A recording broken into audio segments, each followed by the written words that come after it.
Welcome to the Freight Agent Insider Podcast, hosted by Levi Van Pay.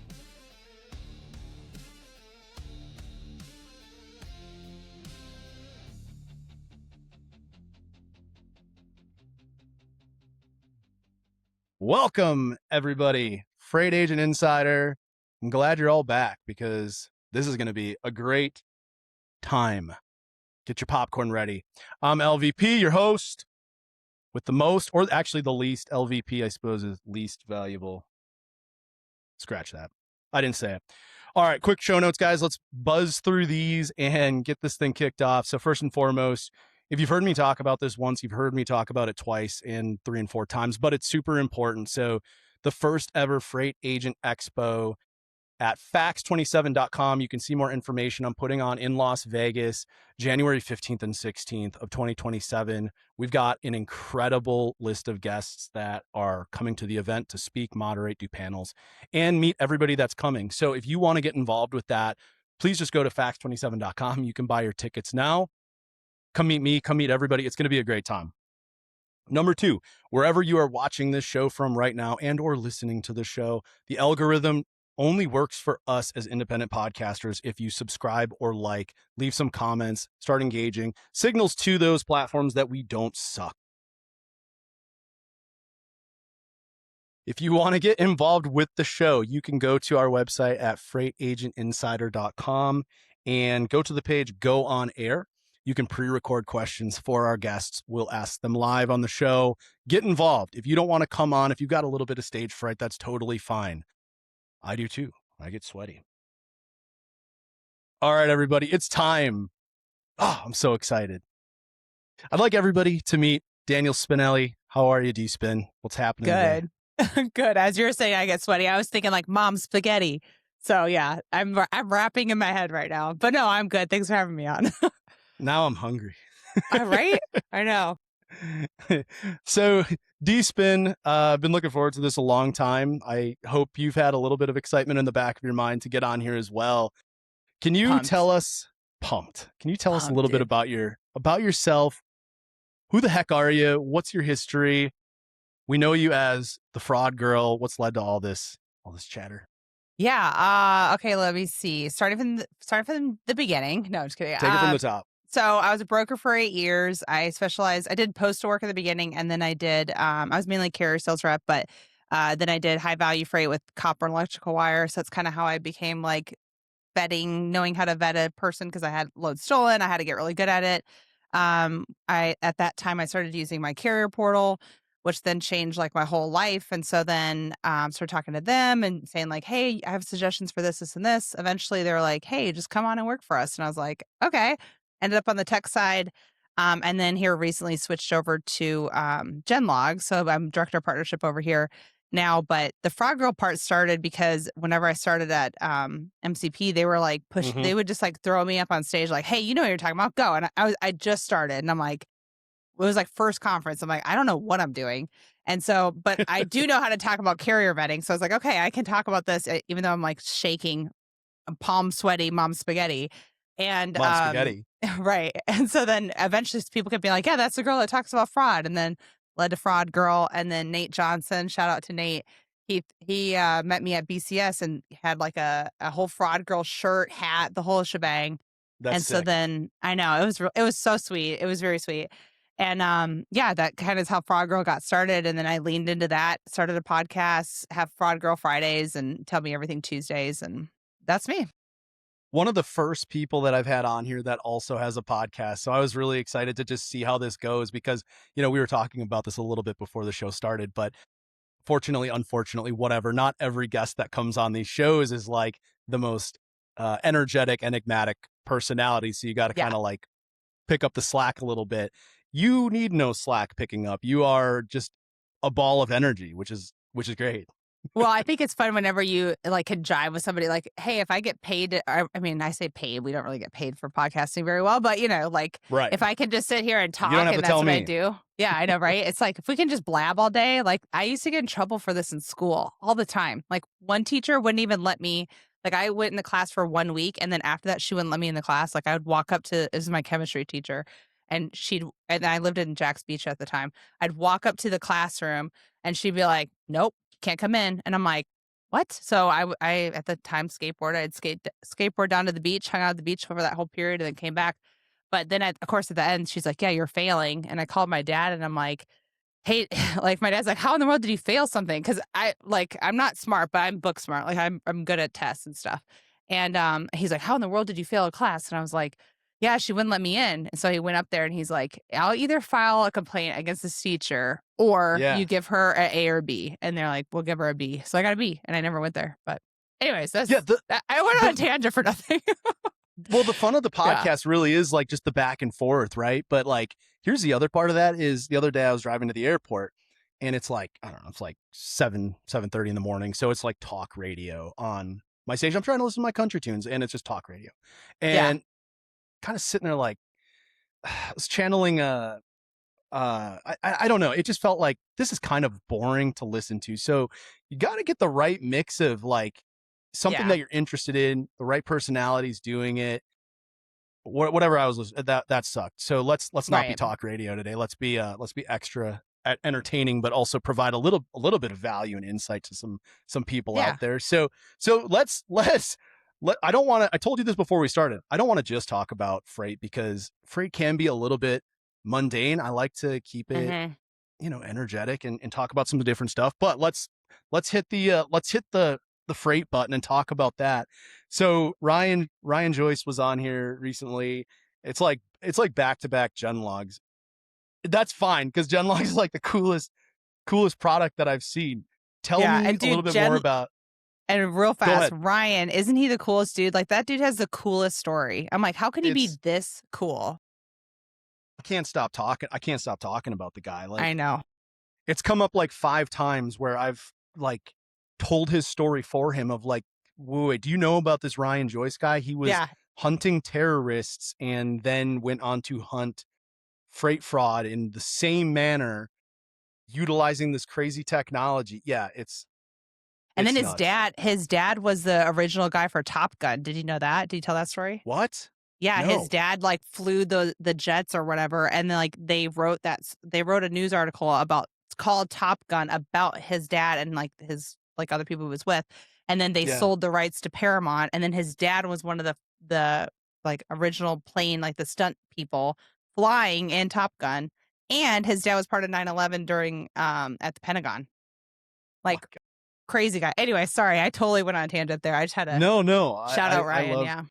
Shout out Ryan. Yeah, that's it's wild. It's like you would never expect. I mean, we were talking a little bit about like the different paths to get into freight and like I don't know. His is one of the more interesting, like going from the CIA, but I'm noticing a lot of different paths leading to freight. Like Desmond Clark was on the show, like NFL to freight, which I love. I think it gives us a different like aspect. Like I think we get so like honed in like our own world and we miss like just like him thinking of like having cameras and sensors everywhere. It's like a duh. Like why didn't we think about this before? But we're so in our little thing. We need those outsiders coming in. Yeah. That's exactly what I said to him too. Like I think that gives him such a unique perspective on freight because he was like adamant, like he's not of the freight world. I'm like, who of us are? We all came from these bizarre backgrounds. Welcome to the party. Exactly. I didn't know what a flatbed truck was when I thought it was a bed. Like I actually thought it was like as opposed to like a bumpy bed. No, it's a truck, you idiot. Yeah, reefer. Thought we were like, moving drugs. I'm like, what? Good one, Spinelli. So how did you get linked up with Genlogs and what do you do with them? So I got linked up with them by basically like partnership stuff through MCP. I first met them about like 2 years ago, and they were at the time just on the East Coast. And I was like, yeah, once you get cameras everywhere, like we're ready to go. Let's partner up. And they got there, and I was like, and we started talking. We got our partnership rolling with MCP, and basically I had him on my podcast, and I called him shortly after, and I'm like, dude, we belong together. Like, I don't know how this is going to work, but like, I know I have like a beacon call that I belong with your team. And like, I just feel like my skill set, what you guys have, I think I'd be a good compliment there. And he's like, well, I only have this available right now. And I'm like, just, if something comes up, just think of me. That's all I'm saying. And so at Manifest, he came up to me and he's like, "Hey, I got this director partnership." And I was like, I've been in sales. I love sales. I don't want to give that up." And he's like, "Basically, this role is created for you. Like, you got to do it. It's going to be perfect for you." And it has been. It's just me hanging out with my homies, all the tech vendors, and basically us nerding out and talking how like everything can sync up together and the Yeah. protection of like like I nerd out over the cargo theft piece of it, but it's like having everybody talk like if this system were to talk to this system and then this is like, how could somebody come in and steal something? It would you will at least know it's this guy who's stealing it if we Right. can all talk to each other. So that's what I do. Do you think it's going to get like the fraud piece of this? And this is up your alley, so I want to ask you, but it's like with gen logs and not just gen logs, but freight tech in general getting better. So vetting and carrier safety and fraud prevention theoretically should get better. But the other side of that coin is like the fraudsters take what you're doing and they learn from it to also get better at committing fraud. So what For are you sure. seeing in 2026 as far as the fraud side of things? Is it getting better? Is it getting worse? Where are we at? Um, Honestly, like I feel like we're getting better. Like I noticed now like shippers pay attention to what we're talking about. And at that Mhm. we've all been screaming like shippers check who's pulling up and they're finally taking attention to that. So I feel like we're getting better. However, capacity's tight. And I know as a broker, you roll the dice and you're like, I gotta get this thing covered. My customer's screaming at me. Like so it's like if capacity was like how it was last year and we had all this knowledge, I think we would see a decrease. But now everybody rolls the dice on things. But no, I think the biggest thing, even as tech gets better and bad guys get better, is I think it goes backwards to like let's just know who we're working with. That's like really that's how you solve this. Like it's not as complicated as everybody's saying it is. And that's with Genlog's piece of it, not to just pitch them the whole time, but with the Genlog's piece of it, it's like they It's so can easy to do it. I know it is because they're so like this. It's So just cool. it's wild. But being able to see like, hey, this is who's going to be pulling up at my shipper, and I can like send my shipper an image like, hey, if it's not this blue truck, like do not load him, or like, hey, this guy. Like I just worked an investigation the other day, and like they were based out of Oregon. They only did Mhm. flatbed, and then all of a sudden they're picking up like a copper load in Georgia, and like nothing made sense. And then like if you look at the truck that was like there were like 123 was the truck numbers, and this one's like 1334. It's like it doesn't make sense with their company. And so, but it takes a human saying like, I'm rolling the dice. And that's why they went with it, even though they could have seen all these type of things. So it takes that automation, which is why I'm so passionate about like partnership piece. Cause it's like, if you can plug that into where like it automatically checks for that type of stuff. And then it's like, red alert. Hey, you need to look into this. Don't load Yeah. this guy. Then you would say like, okay, I'm looking into it and I'm going to vet it. But yeah, that was a long answer to your question. Sorry. That was a But great answer to that question. okay. D-Spin, do you think I'm gonna just probably pepper you with some questions that like I don't get to talk to freight experts. I hope I'm talking to freight experts, fraud experts like yourself, like Ryan, as often as I'd like to. So I always love just getting kind of the inside scoop. But like with the Montgomery ruling specifically, and like you said, capacity is super tight. The Montgomery ruling, so all of a sudden, like these conditional safety rated carriers, they're probably gone. What do you think is going to happen moving forward? Kind of like putting all those puzzle pieces together. It doesn't necessarily paint the best picture. I feel like for, I guess rates are going to be really good for carriers, but what does that end up looking like for the brokers and the agents? I think it depends. It depends on the process and like as a company, how you treat carriers and how you build relationships with them. Like I said, I was a carrier sales rep for 8 years, so this is like near and dear to my heart. If you're turning and burning and flipping carriers because you saved $25 with this guy because you post a Yeah. load, yeah, you're gonna struggle. So I think if you're really concentrated on building relationships and not to throw in gen logs again, there's the capacity piece and being able to see who's on the road. And I think being able to see that type of information instead of just finding like a dat rat, I don't want to say dat rat, but I don't know how else to call 'em. I Um, like it. being able to like find those guys of like, I want the good old boys, like, cause those are my guys back in the day. I mean, I talked to them all the time. They were good old boys. They always hooked me up. Like those are the carriers that you want. So I think if we can get, and that's how we used to operate. We all operated like this. So it's crazy to me that just, and after 2020, I was part of it. I posted and cover. I was there. But it's like, let's revert back. I think everybody would be safer. Everything would get better. But unfortunately, there's always going to be those brokers that cut people for $25 and don't give a crap about anything else. So We should have taken a shot every time we mentioned gen logs today. We'd be drunk. we would be wasted. Yeah, I know. I feel like I told you before. I was like, I just genuinely keep talking about that all the time. And even before I started working here, I just kept bringing them up. I'm like, I love it. So sorry, everybody.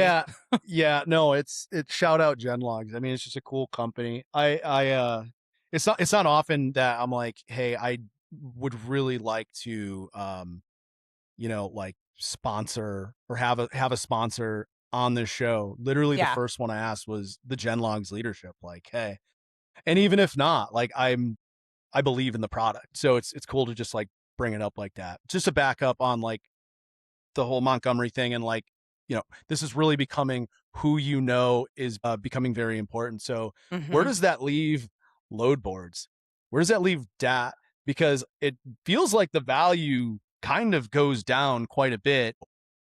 But also it's a necessary evil. Like you have to have it. Like that, as much as people want to get off load boards, you're gonna need it, because if you do spot freight, you're gonna, or something like a truck breaks down, you're gonna have to have it.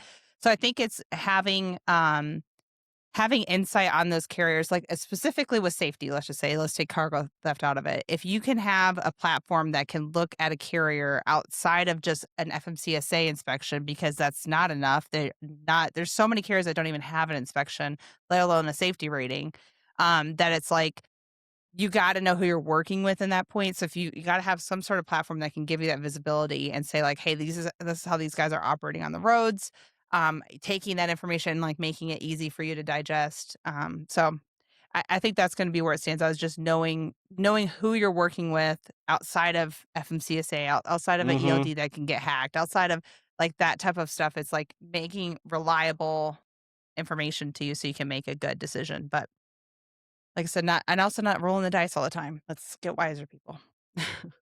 So tell us about that. Do you spend like doing with your entire past and leading up to what you're doing now? Like I work with a lot of agents, and I am not in fraud prevention, but even I am like, what are you doing? What are some tips that you have for whatever W-2 agents, whoever is booking freight, to not come across or run into a scam? And they're getting more and more intricate. Right. So how do we avoid them? Honestly, like at the end of the day, kicking it back old school and making a phone call to FMCSA phone number and just saying like, hey, does Levi work there? I just booked a load. His driver's Bob. Does Bob work there? Like kind of like going backwards on that. Yeah, I get it takes time, but that phone call can save you so much. So that kind of helps with like the phishing attempts. But also just really knowing what that carrier does, how they operate, being able to see that quickly, and like, does this make sense with what they do? And if it doesn't, you at least should know how to vet further and ask questions before you say, okay, we'll just see what happens at the shipper. And then also, especially if you're an agent, you're working with your shippers all the time. That should be part of your day-to-day conversation of like, hey, or especially when you sign on a new shipper, like, hey, how exactly do you operate? When somebody pulls up, what all do you guys check anything? Do you just say, what's the pickup number, and then you load them, or do you look at anything? And I think that should be part of even your agreement with the shipper. Like if they don't check anything, okay, well then a lot of the liability gets taken off of me and it's on you because you're not doing anything. But if they're really diligent, hey, that's great for me to know, because then I'll make sure I feed you that information every time. And then it's like a yin and yang thing. It's spelled out in your contract. It holds them accountable too. So having that conversation with your shippers, and then not only that, but following through, so that way that liability is between the two of you. So going back to the Montgomery thing real quick though, because like I don't understand this, but what is an unsafe carrier? That is that's one that I still am like, nobody knows. Okay, no, so it's I think no, literally. Okay, so because and I'm not an attorney. I don't know all the things. Like, this Right. is just dumb me talking. But from my understanding, because CH hasn't had, they actually weren't like told that they were guilty. So like, or didn't lose the Right. case yet. So technically, we're still at that point where like nobody really knows. The point that the Supreme Court said though is like, in that case, the carrier was conditional. Okay, the FMCSA didn't say to take them off the roads. They said there's like they've have issues. So really, at that point, that's when CH should have said, "Hey, what are you doing to fix this?" and then determine. But because they may have asked. I don't. They never presented that part of it. But if they did ask, then that helps you get that prevention. If they did not ask, yeah, you just said, "I don't care. If they're sketchy, let's just go." So I think unsatisfactory is definitely a no-no. Conditional, I wouldn't load a conditional carrier. If you do load a conditional carrier, I think you need to have all your P's and Q's. It needs to be over the top. I would have a lawyer look at it. It would be last case scenario. But even the ones who aren't rated don't have anything, which is a majority of them, looking at their level of the inspections and like, hey, have they gotten so many level 8s? Have they gotten like so many different inspections, or like are these guys just flying by night? Like you can see Mm-hmm. those things. It takes time, but you can have a system that does automate it for you. So at least you're only like throw in my face whenever it's something I need to look into. And then, but then again, you need that carrier. So what do you do from there? You got to ask the hard questions to carriers. So I know like at Genlogs, we're working on like automating that where like they have those hard questions you're supposed to ask carriers, like making it where that's not like a something your dispatcher is supposed to do, or, track and trace Yeah. person. So Yeah. Ryan was, he mentioned that. That's pretty yeah, cool as well. yeah, Stay at the I think it will forefront. help. Yeah. D-Spin, what's the craziest scam that you've seen ever committed? Honestly, okay, like it's outside of even over the road. There's a ton of over the road stories that I have, but like I went on a ride along. I'm sure you probably have heard this, but I did a ride along with California Highway Patrol, and they took me out on the rail lines. Dude, that was crazy. Like I knew that was a problem, but like Mm-hmm. walking the rail lines, like every step I took had a broken seal. There was boxes everywhere. We found stolen freight. And it What? was we were in the middle of nowhere. Like I'm like, how in the world are these people doing this? And then now that I've gotten to know more officers, like I'm good buddies with the Arizona, he just made a huge arrest or something. I think it was like 4 or $2 million or something dollars he recovered. But they like cut the sides of the, like, let's say they have like a heavy duty bolt or something on the Yeah. whatever. So they grind that off, or they cut just a straight square in the trailer and then cut a square on the side, and then they just chuck things out the side. I mean, it's wild, wild west. Like I feel like we're watching a cowboy movie. That is wild to me. But there's a ton of over the road stuff too. But that's the one that I'm like, what? This is actually happening? So It's that crazy. happened on a train. All the time. All the time. Like So it's like I it's like can't the remember the Breaking numbers, Bad but thing where they stole the methylamine out of the train. If you've seen yeah. Breaking Bad, It's freaking, you know what I'm yeah. talking about. And the cartels are behind it. It's like, what? This is America. This is insane. I think it was I don't quote me. I thought Ken Adamo said that a big winner of the Montgomery thing was intermodal, because you have to worry about less issue with everything that was happening with the carriers because now it's on a train. But that sounds like the complete opposite. That sounds really, really risky.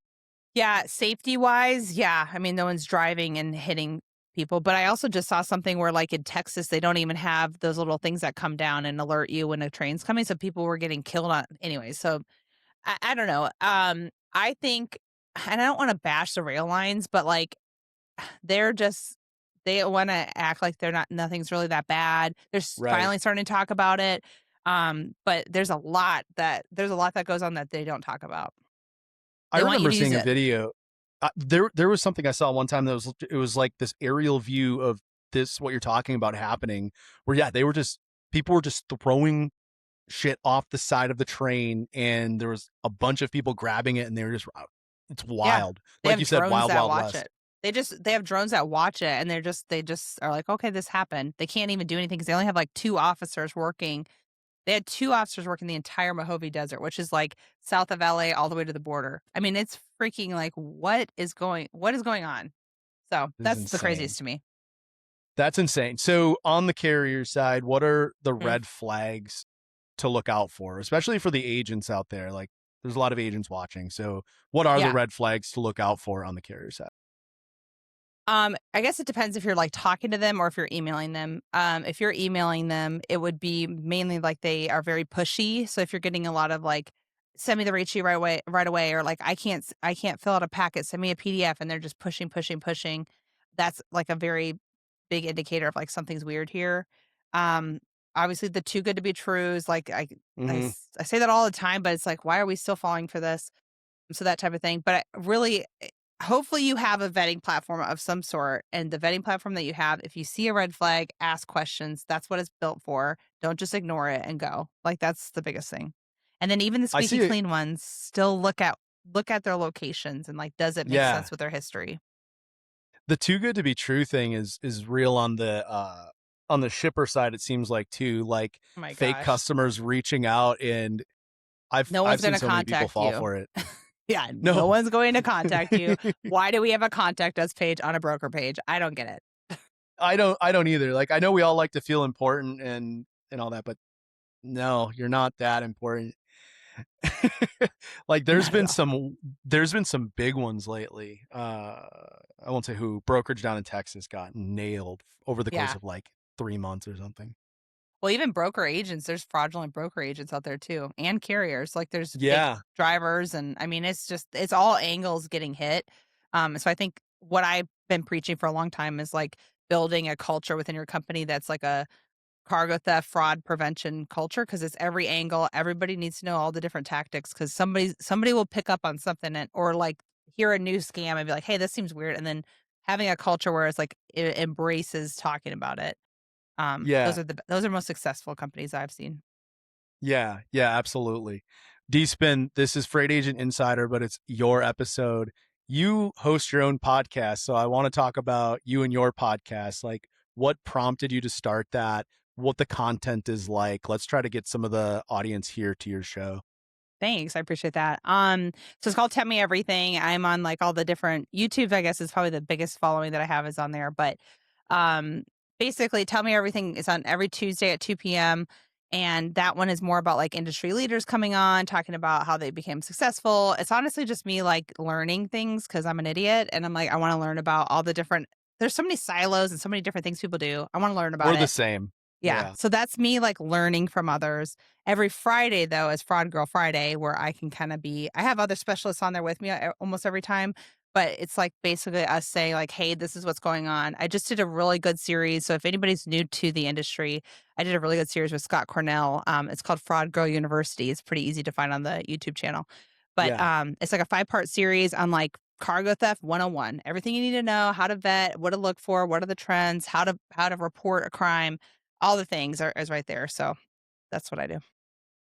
But what's something that what's something that you've learned from like the podcasting thing, and this is not something that I ever foresaw myself doing, especially in Mhm. freight. If I would love to do it for like, I don't know, watching football games or something that Yeah. like never in freight, but here we are. And it has been like truly life changing in a lot of ways of like the Mhm. knowledge bombs that are dropped and just like these little things you continually pick up.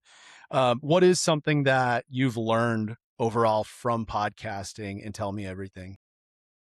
Man, just all the different silos. You know, one of the craziest thing I've learned about was I had somebody on from like a trade compliance type Hmm. customer and they did international work and they were telling me about like whenever the war with Ukraine happened with Russia about how they were like having shell accounts try to make these orders for these certain types of equipment because that's what was powering their drones and how they have to like be careful of all these fake accounts and like I mean I was like what I didn't know how any of this stuff even operated so just it's very interesting how everybody has their own little sets of problems and a Hmm. lot of times it's like if we all were to talk and get to know how everybody works, a lot of it I think can be solved.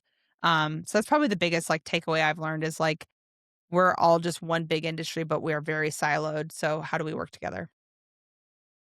You have done a really, really good job of branding yourself.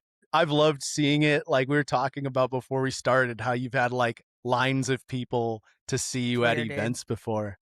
It's so weird. Can you give some advice to the listeners out there about how to brand yourself and set yourself apart? Because I really do feel like that's becoming such an important factor in just trust building. So regardless of what you're doing, you don't have to have a podcast, but even as a broker, as an agent, somebody in freight fraud prevention, whatever, to set yourself apart, I think it's really important to brand yourself in a specific way, which you've done phenomenally.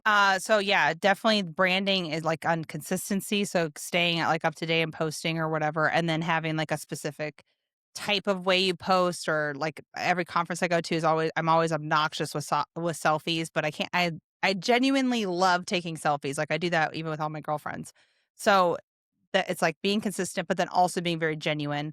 And like that is everything that I put online is genuinely me. This is like who I am, like it or not. I don't, whatever. I mean, I would love everybody to like me, but if you don't, I get it. I'm kind of could be a lot. But I think that's the biggest thing is like just everybody wants like realness, like I think that's why reality TV became such a big thing, and like these TikTok stars become such a big thing because they're like we want to like connect with people. So just being yourself and then putting that out on like in a way where you can be very consistent and people get to know you. I'm open to doing like a Jersey Shore of freight with you. My If God. anybody else wants to get in Yes. on that.